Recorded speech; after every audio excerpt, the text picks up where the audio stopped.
আজকে আলোচনা করব ইমানের শাখা। ইমানের শাখাগুলো হলো ৭৭টি। তার মধ্যে এক, দিলের দ্বারা সম্পন্ন হয় ৩০টি, জবানের দ্বারা ৬০টি, হাত পা ও বাহ্যিক অঙ্গ প্রত্যঙ্গের দ্বারা ৪০টি।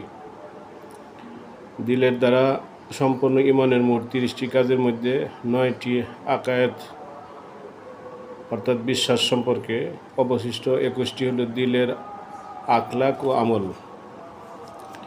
দিলের দ্বারা সম্পন্ন ইমানের ৩০টি কাজ: ১, আল্লাহ তাআলার উপর ইমান আনা। ২, আল্লাহ তাআলা ছাড়া বাকি সব কিছু ধ্বংসশীল ও তার সৃষ্টি বলে বিশ্বাস করা। ৩, ফেরেশতাদের উপর ইমান আনা। ৪, আল্লাহ তাআলার কিতাব সমূহের উপর ইমান আনা। ৫, সমস্ত পয়গম্বর আলাইহিসসালামগণের উপর ইমান আনা। ৬, তকদিরের উপর ইমান আনা। ৭, কিয়ামতের দিনের উপর ইমান আনা।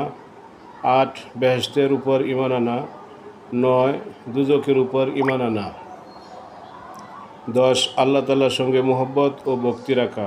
১১, আল্লাহর সন্তুষ্টির জন্য তার বন্ধুর সঙ্গে বন্ধুত্ব ও শত্রুর সঙ্গে শত্রুতা রাখা। হযরত রাসূলুল্লাহ সাল্লাল্লাহু আলাইহি ওয়াসাল্লামের প্রতি দুনিয়ার অন্য সব কিছুর চেয়ে বেশি মহব্বত রাখা। ১৩, ইখলাস অর্থাৎ যে কোনো কাজ একমাত্র আল্লাহর উদ্দেশ্য করা। ১৪, তওবা করা। ১৫,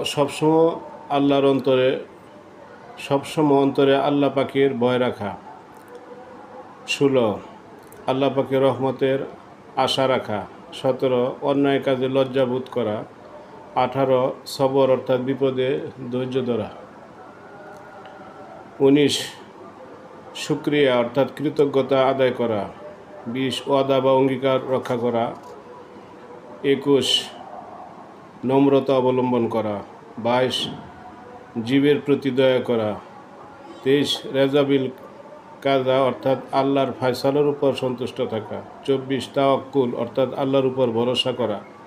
২৫, খোদা পছন্দনীয় তথা নিজের শ্রেষ্ঠত্বের ভাব বর্জন করা। ৬, কিনা অর্থাৎ অন্যের সঙ্গে মূল্যমালিন্য না রাখা। ২৭, হাসাদ বা হিংসা বিদ্বেষ বর্জন করা। ২৮, রাগ দমন করা।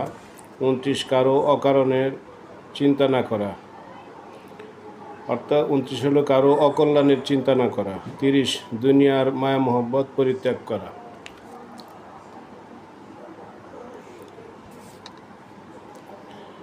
এই হলো দিলের দ্বারা কাজ ৩০টি। আজকে ৩০টি আলোচনা করলাম, আরেকদিন অন্যগুলি আলোচনা করব।